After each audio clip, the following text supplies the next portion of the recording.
نو هر زمانے کی د خطابت طریقہ او د خطابت لب و لہجہ مختلف وی. نو اصل خطیب دا دے چې هغه د هغوی په لب و لهجه باندې خبره وکړي. نحمده ونصلي على رسوله الكريم. اما بعد فاعوذ بالله من الشیطان الرجیم. بسم الله الرحمن الرحیم. الرحمن علم القرآن خلق الإنسان علمه البيان. قال النبي صلى الله عليه وسلم إن من البيان لسحرا وإن من الشعر لحكمة او كما قال النبي صلى الله عليه وسلم. عزیزانو په دې زمانه کې لکه څرنګه چې د مادیاتو دور دی دارنګه په دې زمانه کې یو اهم سیس چې داغي د وجنه انسان متاثر کیږي، داغي د وجنه انسان خپل پیغام دنیا ته رسي په ډېر تیز رفتارې باندې روان دي. او کله چې تاسو وګورئ د عام د سکول د کالجونو پروفیسران استادان دوی په ډېر ښه انداز سره په احسن طریقې سره خپله خبره خلکو ته رسوي. نو د دې بنیادي وجه څه ده؟ د دې بنیادي وجه دا ده چې د خطابت چې کوم اصول دي، د خطابت متعلق چې کومې اهمې خبرې دي هغه په ذهن کې ساتل لازمي دي. یو خبره په دې زمانه کې د خطابت ضرورت څه دی، دویمه خطابت اور دعوت دین، دریمه خبره خطابت اور اصلاح امت، څلورمه خبره خطابت اور دفاع اسلام، پنځمه خبره میډیا د طرف نه چې کم اعتراضات راځي پای کې د خطابت کردار سره، اور پنځمه خبره د خطابت انداز او معیار څه پکار دی، او شپږمه خبره د خطابت لهجه څه پکار ده چې په کومه لهجه به ته خطاب کې، په کومه لهجه کې به ته بیان کې. اور اخیری خبره دا ده چې نوې نسل هغه د کم خطاب نه متاثر کیږي. نو دا یو څو خبرې دا په ذهن کې ساتل پکار دي. اوله خبره د خطابت ضرورت څه ده؟ دا خبره خو عیا ده، هر چا ته پته ده چې نطق دا د انسان په امتیازاتو کې یو خاصه ده. د دې وجې نه مناطقه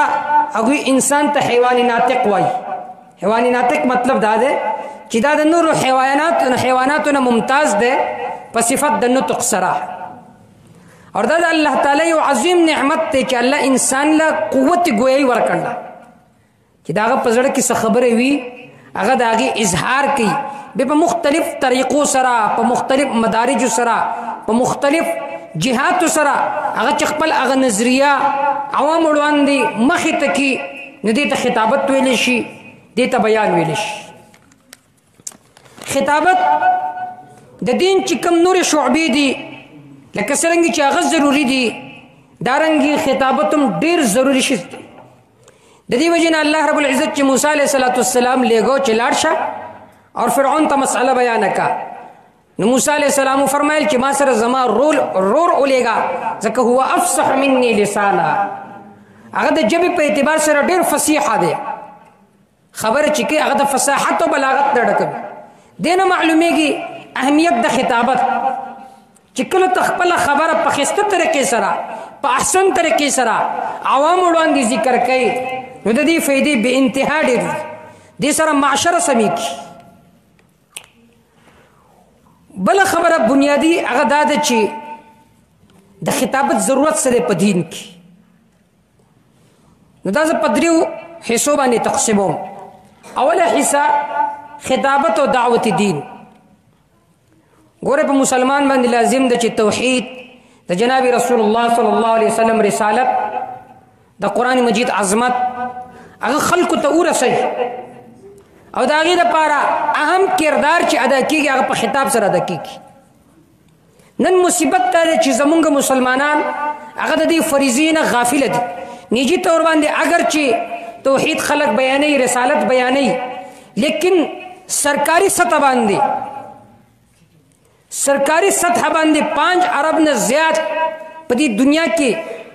خلق دے مسلمانان دی هغوی ته مسئله رسول دا نشته په پوره دنیا کې نجی طور باندې شته د دې برخلاف مونږ چې وګورو عیسایانو ته هغوی باقاعده سرکاري سطح باندې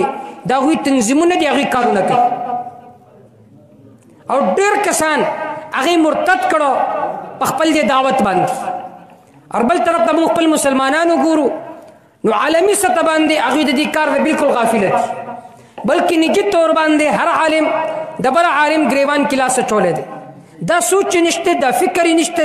چې زه الله تعالی د څه لپاره لېږلی چې مغربي میډیا هغه په مسلمان باندې په اسلام باندې کم اعتراضات کوي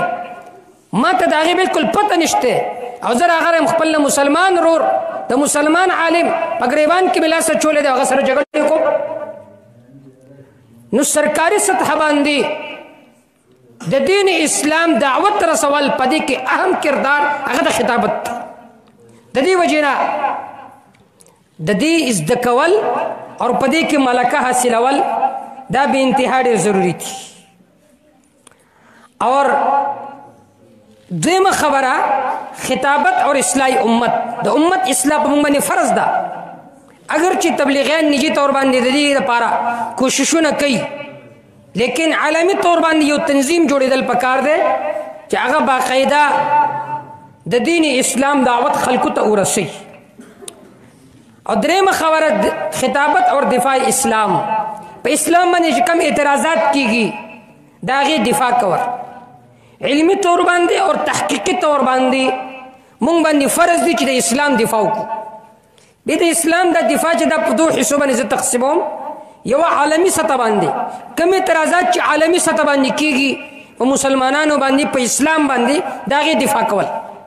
او دویم نمبر باندې د اقوامو او د مذاهبو او د فرقو د طرف نه په اسلام باندې چې کم اعتراضات کیږي د اسلام خلاف چې کم هغوی تحریکات جوړ کړي دي د هغې جواب ورکول او نن زمانه کې دا دویمه فتنه ډېره عام شوې ده داسې فرقې راغلي دي داسې جماعتونه راغلي دي چې هغوی په اسلام باندې داسې اعتراضات کوي چې نوم او لیبل د اسلام وي خو حقیقت کې هغوی د اسلام بېخکدي کوي د دې وجې نه یونیورسټو ته کالجونو ته تاسو لاړ شئ خلک چې د هغوی چې کوم هغه ذهن دی د اسلام احکام چې دي د اسلام شعائر چې دي هغوی پورې مذاق دغه کوي د هغې بنیادي وجه دا ده چې موږ تاسو د دې نه غافل یو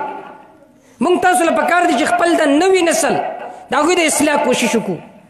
او هغه کوشش به کېږي په خطابت سره نو دا ارتدادي فرقه زمونږ په معاشرو کې هغې رسوخ کړی دی نن وتلې ده مولانا سید ابوالحسن علي الندوي رحم الله هغه دې ته فکر ارتداد وي فکر ارتداد دا فکري ارتداد چې کله د جاوید غامدي په شکل کې کله د بل په شکل کې کله د بل په شکل کې مختلف طریقو سره راځي او د خلکو ذهنونه خرابوي بله اهم او بنیادي خبره مونږ تاسو له پکار دي چې نن زمانه د سوشل میډیا ده میډیا وار اعتراضات قسمه قسم هغه اعتراضات کوي اور په هغې کې د خطابت کردار د خطابت کردار څه دی چې ته هغوی ته په ښایسته طریقې سره د هغوی په لب و لهجه باندې هغوی ته خبره ورسوي دا نه چې ته ټیټ اصطلاحات شروع کړي د منطق د فقه او د اصول فقه هغه به پسې پوه شي نو د هغوی په لب و لهجه باندې خبره کول او دا یو سنت عمل دی ګوره نبي کریم صلی الله علیه وسلم په زمانه کې نبی کریم صلی الله علیه وسلم صحابه چې څرنګه به دشمنو هغوی له به په هغه لهجه کې جواب ورکول حسان بن ثابت رضی الله تعالی عنه عبدالله بن رواحه رضی الله تعالی عنه قیس بن ثابت بن شماس رضی الله تعالی عنه د دې نه علاوه نور داسې ډېر صحابه دي چې هغوی په اشعارو کې باقاعده د مشرکینو له جواب ورکول نبی کریم صلی الله علیه وسلم چې کله عمرة القضا نه واپس راته یو صحابي دی عبدالله بن رواحه رضی الله تعالی عنه اشعار وایي عمر رضی الله تعالی عنه هغه منع کو چې نبی کریم صلی الله علیه وسلم ولاړ ته اشعار وایي نبی کریم صلی الله علیه وسلم ورته فرمایل پرېږده دی د اشعار د کافرو په سینو کې داسې زخمونه کوي چې تیر او تلوار به ونه کړي نو دې نه معلومیږي دا چې په کومه زمانه کې څرنګه اعتراض وي د هغوی لب و لهجه اپناول اور هغوی له په هغې کې جواب ورکول आखिरी और बुनियादी खबर खिताबत अंदाज और दागे मेयार से पकार थे गोरा हर ज़माने के द खिताबत अंदाज चिरदा मुख्तलिफ थी दनन्ना सु सदाई मख की बल्कि ओ सदाई मख की तकरीबन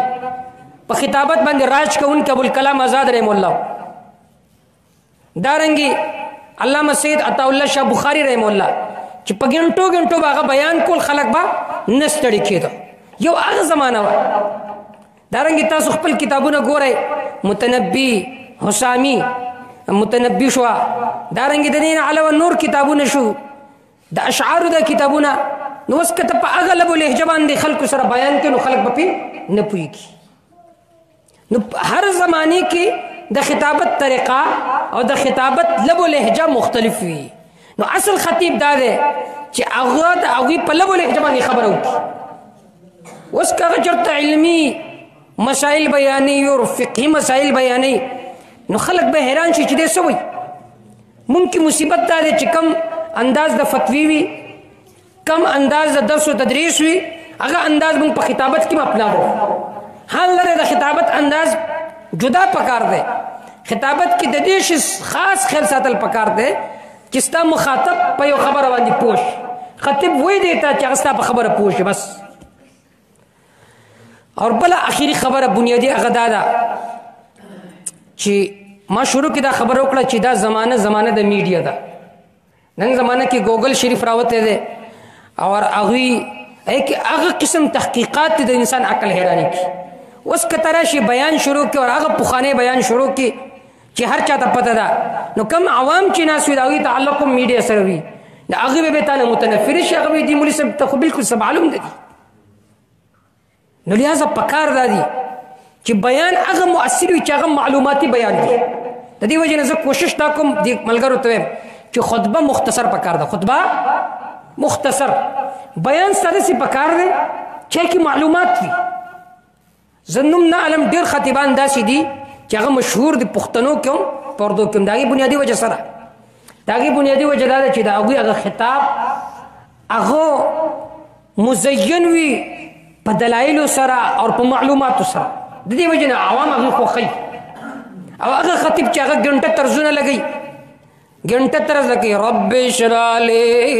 सदरे दसी तर्जुना चल गई देना सुकना मुतासिर कीगी वक्त तौर बांधी कज़म पुख्ताने ते मुतासिर शी दा खिताबत बिल्कुल दा मुनासिब खिताबत देते हुए रशी चाहे कि तखल को था स मालूमात और रसाई सन्नवी खबर और रसाई न अग खिताबत मुअस्सिर थे इंशाअल्लाह का पदी उसूल बाने मंग अमल को नुरातुन की ज़माने की बा कामयाब खतीबान तासु जोड़ेगी अल्लाह ताला दी मुंगला पदी खबरों दा अमल करो तौफीक राखी और दो दावत व तबलीग ची कमी तरीक़ी दी दागी दा अपना वलो तौफीक दी अल्लाह मुंग तासु राखी वमा तौफीक इल्ला बिल्लाह अलैहि तवक्कलतु व इलैहि उनीब।